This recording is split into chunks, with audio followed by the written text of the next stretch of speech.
Good morning, everyone. Myself, I am Dr. Pawar, taking today's embryology lecture in continuation of the series of development of head neck face. Today's topic you can see on the screen, that is the development of the tongue and palate. Before starting the actual lecture, I want to just clarify a few things. There are a lot of queries and messages from the students when the offline college will start. Actually, we are very happy to start offline colleges, offline lectures and all that once again. But all things are not in our hand. It depends on the situation. As far as the messages come from the higher chairs and the administrative offices, like collector office and all that, and the state advisory, we will definitely very happy to continue the offline classes. Because as far as the anatomy is considered, the dissection part, the histology slides, so we will not get the actual idea, or it is very difficult to have a maximum orientation with the videos or the recordings. But whatever the present situation is there, we have to go with that. You have to see this, you have to see from the book, you have to read it, you have to understand it, and we have to go ahead because we don't want to miss the time. As far as possible, when situation will clear, I hope very soon situation will clear, and once again all of you will be in the campus and we'll start all the offline lectures, demonstrations, dissections and practicals. But before that, we have to continue whatever the possible things with us. When you come here, right, we'll try to give the first division and all that, right, whatever the part we miss.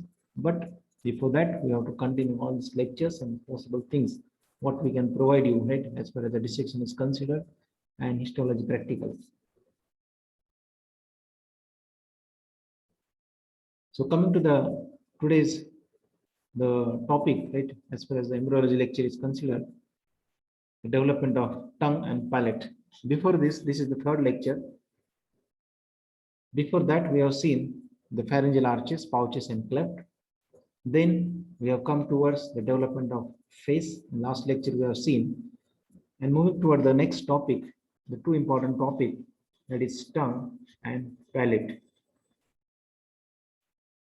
We'll see the developmental aspect, we'll see the anomalies or the developmental defects, embryological defects, consider this two part. The first part, that is the tongue. We all know that tongue is a very important organ, which is a completely muscular organ situated in the mouth or the oral cavity. And this is mostly concerned with the taste function as well as the speech and deglutition of the food during the swallowing process, which is located in the mouth. So this tongue develops in relation to pharyngeal arches.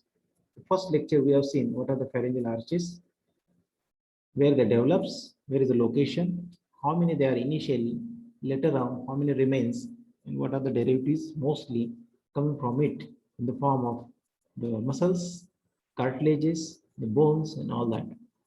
In that relation, today, right, we'll focus on the development of tongue. So one should know detail about the pharyngeal arches, what we have covered in the first lecture. So this tongue develops in relation to these pharyngeal arches. It develops in the floor of mouth. This is the location of tongue. Everyone knows that it is present in the floor of mouth. So it develops in this relation, right, of the floor of the mouth. Development of tongue starts in the fourth week of intrauterine life. So this is the time when the development of tongue starts. Before that, all these pharyngeal arches and the pouches and clefts, they are developed. Each pharyngeal arch is a mesodermal thickening in the lateral wall of foregut. Already we have seen in the first lecture. So they are nothing but the thickened mesodermal ridges. Tongue is freely mobile, muscular structure present in the floor of mouth. Tongue is required. These are the functions: taste, speech, and deglutition, part of the swallowing. Tongue has grossly anterior 2/3 part, posterior 1/3 part, and the posteriormost part of the tongue. Taste buds for the taste recognition. Taste is realized taste is identified with the help of taste buds, and these taste buds are present in the tongue. There are various taste buds. They are located on the various surface part of the tongue. They are useful to identify the taste. Epithelium, which is a stratified, squamous, non-keratinized type of epithelium. We know that keratinized type of same epithelium which is present in the skin, but being the moist part, the rough and tough part, their tongue. So here is non-keratinized type of stratified squamous epithelium. Very the few part is covered by the stratified squamous keratinized type of epithelium. But most of the part of the tongue epithelium is stratified squamous non-keratinized type. There are various muscles present in the tongue, nostril group, vertical group, and all this intrinsic and extrinsic group of the muscles forming the tongue, which is a completely muscular organ. So we will see in this part the development of tongue. So what is the development of anterior 2/3 part of tongue? What is the development of posterior 1/3 part of the tongue? And what is the development of posterior most part of the tongue? Something about the taste buds and epithelium. So these are the parts which are involved in the development of tongue. The tongue develops from the one structure which is involved in this forming of the tongue is called as lingual swellings. There are two in number. Then another one is called as tuberculum impar, then foramen cecum, and hypobronchial eminence. So these are the various structures which are involved in the development of tongue. Lateral lingual swellings or the lingual swellings, there are two in number. One in number, tuberculum impar, then one small depression, what we call foramen cecum, another one's swelling or elevation in relation to the second, fourth, and sixth pharyngeal arch. It's a hypobronchial eminence. These are all structures which are concerned with the development of tongue. This diagram will explain you, right, the part of the pharyngeal arches. This is section passing through the pharyngeal arches. You can see here, this is the first arch, this is the second arch, this is the third arch, this is the fourth arch, this is the fifth one, and this is the sixth one arch. This is a very early picture. The description of pharyngeal arches we have seen, initially they are 6 in number, but this fifth one, in the process of development, they disappear. So later on, you get only this first, second, third, fourth, and the sixth pharyngeal arch. Now these are the mesodermal thickenings which are in the floor of the foregut. So these are the thickened bar-like structures, mesodermal thickenings. So this is one pharyngeal arch, first one. This is the second pharyngeal arch. This is the third pharyngeal arch. This is the fourth one, fifth one, which can disappear, and here is the sixth one. Now, in relation to this, some modifications, certain changes takes place here in this, and later on, development of tongue takes place. Another important structure you can see here, black limar, tube-like structure, which is labeled as tracheal groove. So here is the starting of your development of respiratory system. And this upper part, the tongue develops here. So just this is the early picture of the pharyngeal arches in concern, right, which part get involved in the formation of tongue. This is the later on picture in which you can see these are the pharyngeal arches once again. Number wise, you can see here is the first arch, is the second arch, is the third arch, is the fourth arch, and the fifth one arch.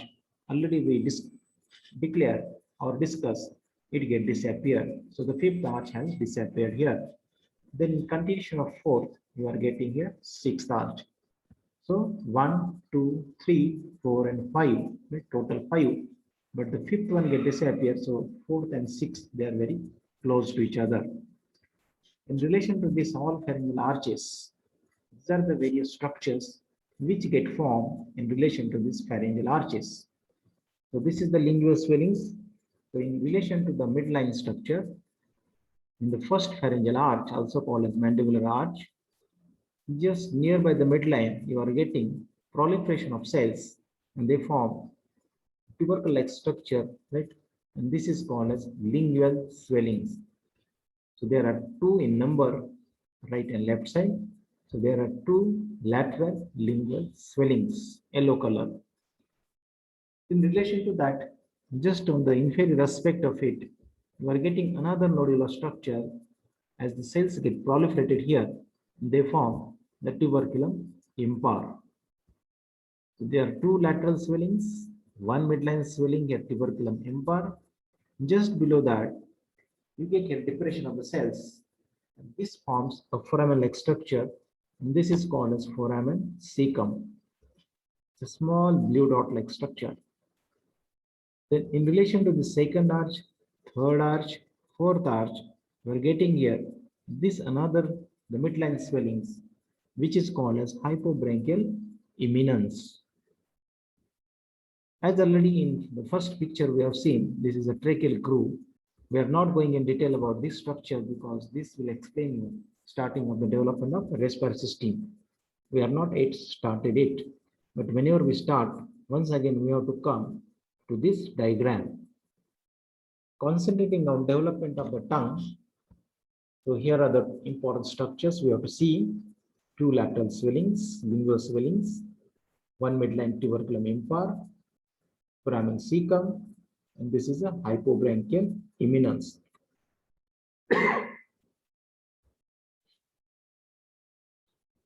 What we are seeing in the diagram, it is explained here. The medialmost part, the midline of the first arch, also called as the mandibular arch, proliferate and forms two lateral swellings. These swellings are called as lingual swellings. These two lingual swellings are partially separated by another midline swelling called as tuberculum impar. So here one should know that there are two lateral lingual swellings, and in the midline they are separated by one another swelling that is called as tuberculum impar. Immediately behind tuberculum impar, epithelium proliferates to form downgrowth that is called as the downgrowth will convert into the duct-like structure, tube-like structure, and that is nothing but the thyroglossal duct. So as it is starting from the tongue, going to form the part of the thyroid gland, so thyroglossal duct. That starting point is called as foramen cecum. The site of this downgrowth subsequently marked by the depressions. Some cells get died there. And due to the dying of the cells, depression get formed, pit-like structure get formed, and this is called as foramen cecum. So just below the foramen cecum, you get thyroglossal duct. This thyroglossal duct, once again, we will consider when we see the development of thyroid and parathyroid gland. Mostly in the next lecture, we are going to cover this topic. So till now, we have seen all that the explanation for the structures involved in the development of tongue. Two lateral lingual swellings, one tuberculum impar, below that foramen cecum, and where is the starting of this thyroglossal duct. Another swelling occurs in the relation to second, third, and fourth arch. Second, third, and fourth arch. This is called as hypobranchial eminence. Basically, it has two parts. Hypobranchial eminence has two parts. One is cranial, another is caudal. So cranial most part is called as popula, and this is related to second and third arch. So that is a cranial part, and it get convert or the structures derived from this cranial part are different. Posterior one third of the tongue, and the caudal part it get convert into the formation of the epiglottis there. And this caudal part is related to the fourth arch. So in relation to the second and third arch, the anterior part or the cranial part is called as popula, and it has the remaining part which is in relation to the fourth arch is called as a caudal part. So hypobranchial eminence has two parts. One can explain like this. One is cranial part, another is caudal part.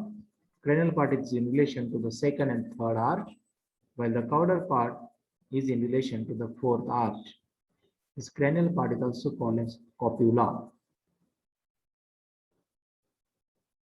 Now, the anterior two-thirds of the tongue is formed by fusion of, as we have seen grossly, the tongue, it has anterior two-third part, posterior one-third part, and posterior most part of the tongue.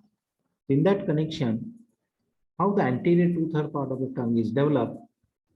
So this is going to form by fusion of a tuberculum impar, what we have seen, a single midline swellings and two lateral lingual swellings. So this together, these two lateral lingual swellings and one tuberculum impar combines together and they form the anterior two-third part of the tongue. So the anterior two-third develops from mandibular arch of the first pharyngeal arch. Posterior one-third part of the tongue, it is from cranial part of hypobranchial eminence. We have seen the two parts of this hypobranchial eminence, cranial and caudal. So the cranial part is involved in the formation of posterior one-third part of the tongue, which is also known as copula. But here, the mesoderm of second arch buried down because it is slow in growth, while the third arch, it is very rapid or the fastly growing, and it is going above the second pharyngeal arch. So it is remaining back. So third arch is growing over that. And the mesoderm of the third arch grows over the second arch and fuses with the first arch mesoderm. So here we can just understood second arch get buried down, while the third arch, it is growing fastly. So it is growing over the second pharyngeal arch. Diagrammatically, again, in the next slide, we are going to see that. Thus, the posterior one-third of the tongue develops from the third arch. The caudal part of the hypobranchial eminence get involved in the formation of epiglottis, which is concerned with the larynx. The posterior most part of the tongue develops from the fourth arch. Musculature develops from the occipital myotomes. So these are the separate myotomes, like a somites that time we have seen. So occipital myotomes, they will convert into the muscles of the tongue. So the all musculature of the tongue develop from the occipital myotomes. Epithelium initially it's single layer and later on it becomes multiple layered. You can see here two lateral lingual swellings which are yellow colored. One midline pink color, that is tuberculum impar. This is a foramen cecum, which is a blind. Here the black color dot-like structure in the midline you can see. And this is the hypobranchial eminence. It has two parts, cranial and caudal. So this cranial blue part and this green one, it's a caudal part. Now in the process of the development of the tongue, you can see here, these two lateral lingual swellings, they will grow like this, elongated and long. This structure, which is looking like tongue later on, it will take shape of the tongue. So they elongate like this, proliferate in this direction. Meanwhile, this is a pink color, tuberculum impar, which is in the midline. So it will be pushed like this on the back side here. And then you can see the location of here, the foramen cecum. You can see this, the cranial part of the hypobranchial eminence, and this is the caudal portion. Later on, you can see that taking slowly the shape of the tongue, adult tongue. So this yellow part is nothing but the anterior two-third part of the tongue, which is coming from the two lateral lingual swellings. The middle one posterior part here, which is going to develop from the tuberculum impar, that you can see here. This posterior one-third part is going to develop from the cranial part of the hypobranchial eminence. While this caudal portion, which is a green color, it is going to convert into the epiglottis. In the sagittal section, you can see this. This is the first arch, the second arch, third arch, and fourth arch. In that connection, you can see here the first arch, which is forming anterior two-third part, with the second arch, it is slow in growth. So the third arch being fastly growing, it overgrows over the second arch here. So this is the third arch. Then here the fourth arch, the fifth one disappears, and behind that sixth arch will be there. So here what to understood, how the third arch is encroaching, is growing over the second arch. The second arch is buried deeply here in this location. The third arch is growing over that. Then the fourth and the sixth arch will be there.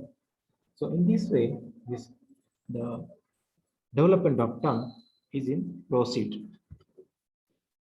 In relation to that, we'll see the nerve supply of the tongue in correlation with the development. So anterior two-third developed from the first arch, supplied by the lingual nerve, and lingual nerve is a branch of the mandibular nerve. In the first lecture we have seen the mandibular nerve is the nerve of the first arch.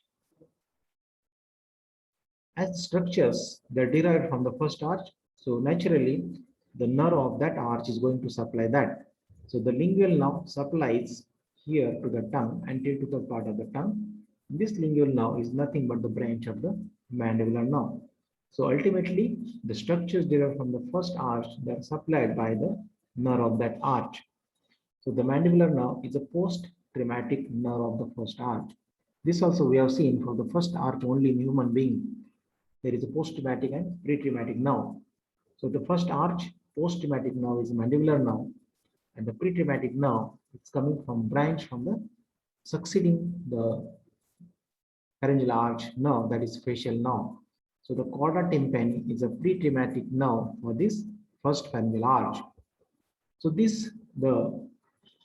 is also supplied by the chorda tympani nerve, and this chorda tympani is a branch of the facial nerve. So it is a pre-traumatic nerve for the first pharyngeal arch or the mandibular arch. Posterior one-third part supplied by the glossopharyngeal nerve as it is developed from the third arch. So the posterior one-third part supplied by the glossopharyngeal nerve, and glossopharyngeal nerve is the nerve of third arch. Posteriormost part of the tongue developed from the fourth arch, and it is also supplied by superior laryngeal nerve. So this is the nerve of the fourth arch. Musculature of the tongue developed from the occipital myotomes. Muscles of the tongue, they are supplied by hypoglossal nerve. Hypoglossal nerve is the nerve of occipital myotomes. So usually the muscles which are developing from that particular area, so that nerve of that area is supplying to that particular muscles. So that rule is followed here. So in that connection, we can explain the nerve supply of the tongue. So if one should know it properly, how the tongue develops, in that relation, one can give an explanation why this anterior two-third part has a nerve supply from the branches of the mandibular nerve and also the branch of the facial nerve. So in that connection, post-traumatic and pre-traumatic nerve. Then posterior one-third supplied by the third pharyngeal arch nerve, that is glossopharyngeal nerve. So all muscles that are developing from this third arch, so this nerve of the same third arch, that is glossopharyngeal nerve. In that connection, posteriormost part of the tongue developed from the fourth arch. So the nerve of the fourth arch is a superior laryngeal nerve. So in that connection, it is going to supply the muscles derived from that fourth pharyngeal arch. And also the occipital myotomes, so musculature of the tongue supplied by the hypoglossal nerve, because this is the nerve of occipital myotomes. Coming to the anomalies of the tongue, what are the defects in development of the tongue? So first is called as macroglossia, too large tongue. So when the lateral lingual swellings are excessively growing, so naturally it is going to form the large or huge tongue. Too large means more than normal size. It is called as macroglossia. Then is exactly opposite side, microglossia. Too small tongue, very small, because they are not fully developed, so they are underdeveloped condition. This is called as microglossia. So too small tongue, that anomaly is called as microglossia. And sometimes these two lingual swellings, they are not going to develop, so they are called as aglossia, absent of the tongue. Bifid tongue, non-fusion of the lingual swellings. So that time it is bifurcated tongue. So bifid tongue. So non-fusion of the lingual swellings. That is the reason behind it. So it is looking like the tongue of the snake, in which the two small bifurcated right tongue process we can see. That also can occur in human being if the two lateral lingual swelling they are not fusing the midline. So you get bifurcated or bifid tongue. Tongue tie or ankyloglossia. Frenulum is very small in such condition, so not freely movable. So tongue is like tied to the above hard palate there uh, the, because that frenulum is very small. Due to that there is no free movement of the tongue, and the tongue is very rigid there, not moving, right? It has no excessive movement there, not freely movable. Such type of tongue is called a tongue tie or ankyloglossia. Thyroid tissue may be present in the tongue under the mucosa or within the muscle, because we have seen thyroglossal duct, and that is going to form thyroid tissue. Sometimes if it is not migrated properly, thyroid tissue may be present in the lower part of the tongue or just below the mucosa or within the muscles. Thyroglossal cyst below the tongue. If there is a collection of the fluid in that thyroglossal duct, it may convert into the cyst. Fissures on the surface of tongue. So deep fissures can occur if the lingual swelling, lateral lingual swelling are not properly plain or properly fused. In that case, the fissures may develop on the surface of the tongue. These are the various anomalies concerned with the development of tongue. Coming to the next second part of this today's topic, development of the palate. So palate, there is hard palate and soft palate, which is present in the oral cavity. So oral cavity is separated from the nasal cavity. If you open the mouth, so on above upper part, we can see initially the hard palate anteriorly and soft palate posteriorly. So palate is nothing, right? When you open the oral cavity mouth, you can see it. So basically it separates the nasal cavity and oral cavity properly. This palate develops from, these are the two structures which are involved in the development of palate. So there are two processes which are called as palatal processes. There are two in number, right and left, and one process which is called as the primitive palate or the premaxilla. So it is one in number. Palatal process, it is self-like medial growth from each maxillary process. In primitive palatal process, it is formed by frontonasal process in the midline. So it is one in number. These are the two in number. They are coming from maxillary process. Each palatal process fused with the posterior margin of the primitive palate, which is coming from the frontonasal process. The two palatal processes fuse in the midline also. The medial edge of the palatal process fuse with the free lower edge of the nasal septum. Thus, it separates the two nasal cavities from each other and from the mouth also. So, nasal cavities are separated from each other also and from the oral cavity also. At later stage, mesoderm in the palate undergoes ossification to form the hard palate. However, the ossification does not extend most posteriorly, which remains as soft palate. So, ossification remains only for the half part, and whatever the part get ossified is going to convert into the hard palate, and just after that we are getting as a soft palate. Diagrammatically we can see here, this is a premaxilla, this is coming from the frontonasal process. These are the two maxillary process as we have seen the development of the face. If you remember, initially there is a mandibular arch, and that mandibular arch get divided into the two process. One is called as maxillary process and another is called as mandibular process. So this maxillary process, right and left. So from here to the medial side, we are getting these two palatal processes. So this is the part which is involved in the development of the palate. This is from anterior side frontonasal process. From that self-like projection coming to the midline posteriorly here in the oral cavity, that is called as premaxilla. If you take a section at X and Y plane, you can see here, these are the two right and left maxillary process. This is oral cavity. Embryological in early phase, we refer it as a stomatodeum. You can see here, this nasal septum is going to form. These are the two maxillary process. So from here, the two palatal process will come here. From above nasal septum will come here, and this nasal septum, the downward process, when it fuse here in the midline, so you are getting separation of two nasal cavities, also from the oral cavity here. In this, the fourth diagram we can see, these are the two palatal processes. They are coming from this, the maxillary process, direction is toward the midline and medially.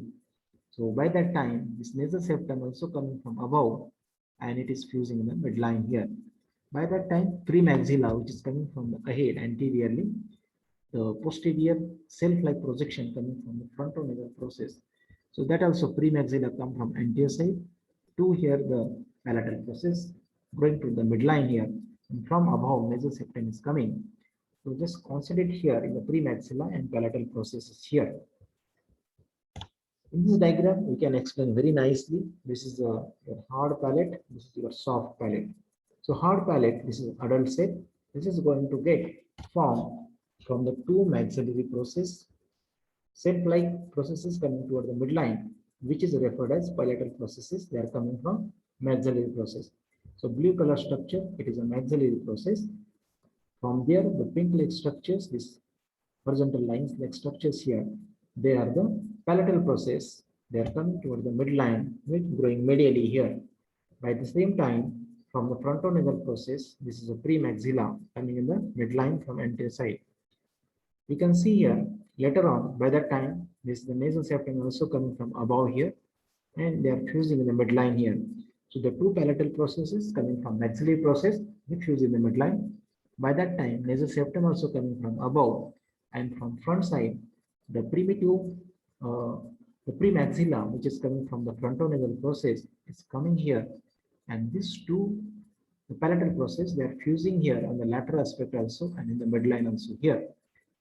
Then the ossification does not extend beyond this line, and this will remain as a soft palate. So this anterior, the midline portion, we can say this is the primitive palate. So coming from the frontonasal process or the premaxilla here, these are the two lateral processes, palatal processes coming from the actual maxillary process. They are going to fuse with this lateral aspect of the premaxilla here. So what to understood here, you can see here Y-shape junction here. If this, the one medial side palatal process not fusing with this premaxilla properly, the gap will remain here. And due to this gap, right, what we call as palatal cleft. So the nasal cavity will not get separated completely from oral cavity. There is a communication of the oral and nasal cavity. So the food particles can go into the respiratory tract, and that will be very problematic for that person. Also during the speech, completely airtight, the space will not be created. So there is loss of the air right from this gap, and the nasal, the pinch, right, will not be proper, and that words will not proper in such cases. It may happen or this junction also, this fusion also, or here also. Accordingly, we call that anomaly as the palatal cleft or cleft of the palates. It may be complete or incomplete, partial, like that. And also this, that when it is coming here fusing, if there is a not proper fusing here in posterior part, you can get here bifurcated soft palate also here. So these are the various anomalies. If you understood the development, anomalies automatically, right? If certain that particular step is not properly forming, you are getting embryological anomaly or defect there.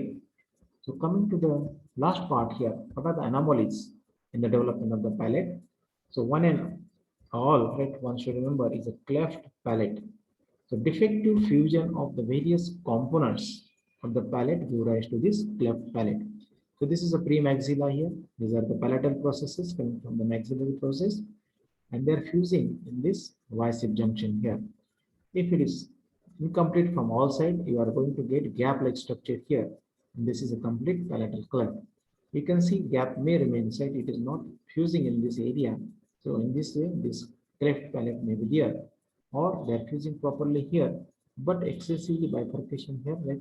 They are not fusing in this line. So you can say it is bifurcated here, or it may right in the top portion only, right? So such bifurcations may there. It is due to non-fusing of this palatal process in the midline properly. It has to fuse properly in midline also. It has to fuse properly on the lateral aspect of the premaxilla or primitive palate there. Accordingly, anomalies will happen. The surgical line of treatment is there to correct this cleft palate. We can close this artificially later on with the help of the operations. We can close these gaps, right? And we can clear that gaps, and the person will get relief, right? From the problems which are occurring due to the communication of oral and nasal cavity. So we can separate it, right, by this surgical corrective operations. Or the plastic surgeries, right, we can do on this cleft palate also. This also we have seen in terms of the lip also, right? Cleft lips, right? So it is a hair lip, right? So if it is not fusing properly in the midline, like maxillary process, we are getting the hair lip of the upper lip. Same way for the mandibular arch, right? For the lower lip, we are getting the cleft lips. So same way here, the cleft palates. So here we are finishing this today's topic, the development of tongue as well as development of the palate. Both topics are very important, practical point of view and exam point of view, theoretically. So short notes may be asked on the development of tongue or anomalies of the tongue and development of the palate along with anomalies, or it may be in connection with the gross anatomy question like the development of tongue under the following heads. So gross anatomy features along with one head may be development. So same way for the hard palate or the soft palate. So one should know its neurological development along with some anomalies. I hope you understood all this. Once again, you go from the textbook, read it, see the diagrams, and if you read it from the textbook, definitely you will understand it more. I hope you understood today's topic. So with this, we are going to conclude this today's lecture, and hopefully we'll try to meet as far as possible earlier. Thank you.